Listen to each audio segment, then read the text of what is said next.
focused on fixing government as one of our core or major themes.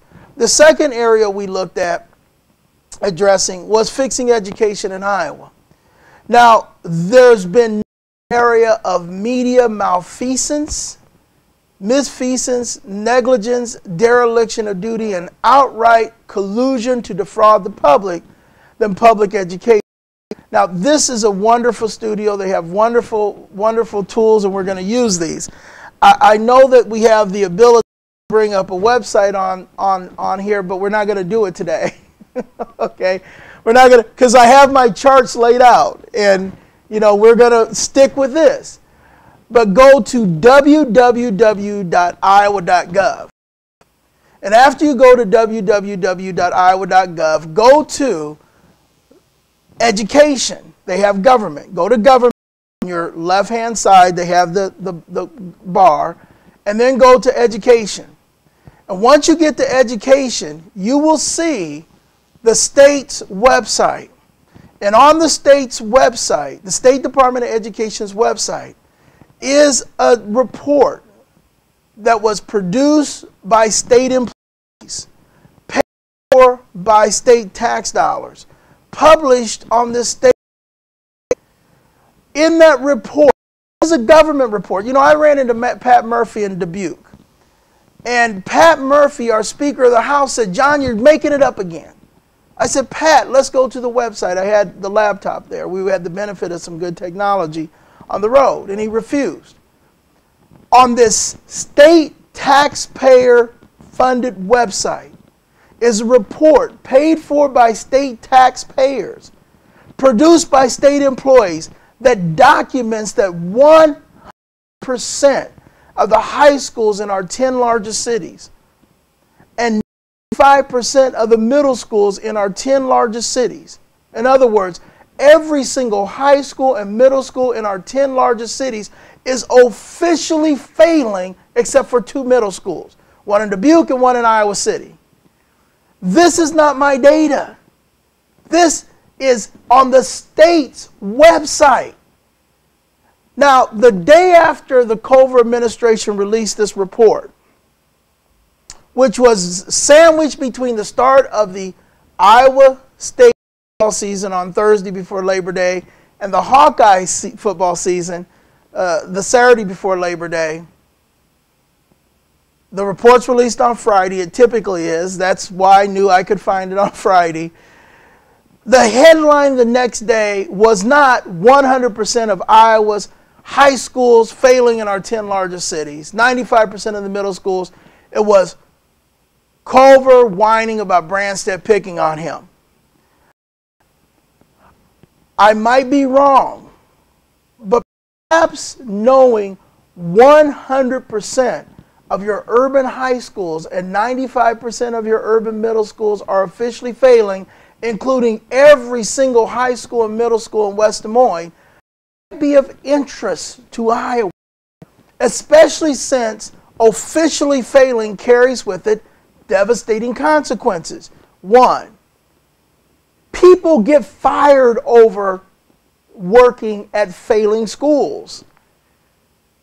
I have talked to educators in this state who were removed from their buildings because their schools were officially failing. And it's only going to get worse. And Iowans knowing this might lead to a remedy like opting out of No Child Left Behind. But because the media has covered this fact up, much like they originally covered up CTEC and the Iowa Association of School Board scandal, and I know because I had personal knowledge of them being aware of these things, then Iowans have been deprived of critical knowledge to make decisions. Now, 58% of the general fund of this state is spent on education. 58%.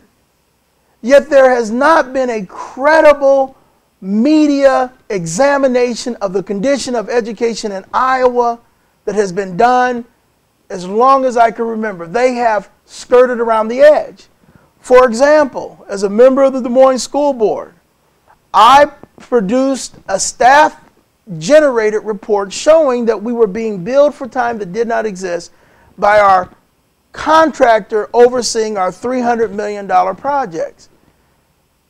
Following the release of that data, 80% of the people overseeing the $300 million plus in construction projects resigned from the board, and not a media reported on that. Johns Hopkins University came out with a report that documented that Des Moines had more dropout factory high schools than every other school district in the state combined, with the exception of one, and as many as Washington, D.C. And this was not worthy of a newspaper article in our state's newspaper. So the education crisis is severe, and we're going to address that. But it's more severe than folks might realize, because in addition to losing staff, which then causes them to try to teach to the test, we're literally destroying the enthusiasms many of our young people have for education. And I'll share this one last fact before I get to the third critical area we face. In my last year on the Des Moines School Board, even though a supermajority of our students were on free and reduced lunch, the majority of our dropouts were middle class and affluent white kids with two parents around. And why were they dropping out? Because we are no longer educating students. We are teaching to the test, and we are gaming the system. And high school in the state has become so totally irrelevant by the junior and senior year. And this is something that was documented and worked on by the Urban Education Network when they worked on reinventing high schools in the earlier part of the decade. But as of last fall, this is the fall of 2009, 26,111 high school students were being educated through our community colleges. That is a staggering number of students, considering that we are fully paying for them to attend high school also, because high school has become so irrelevant to them that they cannot be adequately educated in their high schools and have to use the community colleges to have relevant education. So we addressed the need to reform education. And the third area we addressed was the economic crisis facing Iowa. Now, we put it in perspective of an engine, not a motor. What we've seen historically from our governors over the past 30 years or so, near 30 years, is they've deployed a motor to drive our economy. Motors are powered externally by things like electricity. And so we've seen how this has worked. We bring in a Walmart.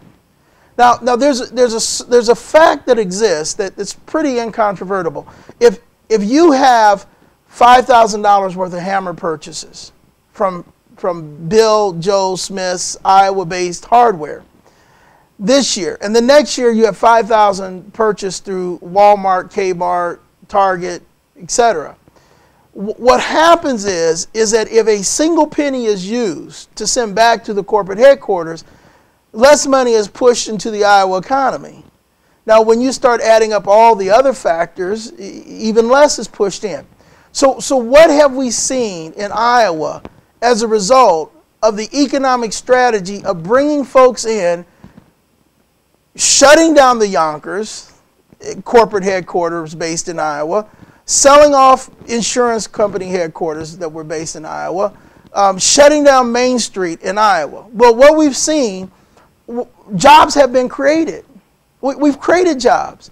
But the jobs that were created by powering our economy externally were jobs demolishing Main Street, and then jobs building super highways to places like Bentonville, Arkansas, where Iowa profits leave the state instead of going back into church coffers and Little League T-shirts and local banks that then loan money to local people.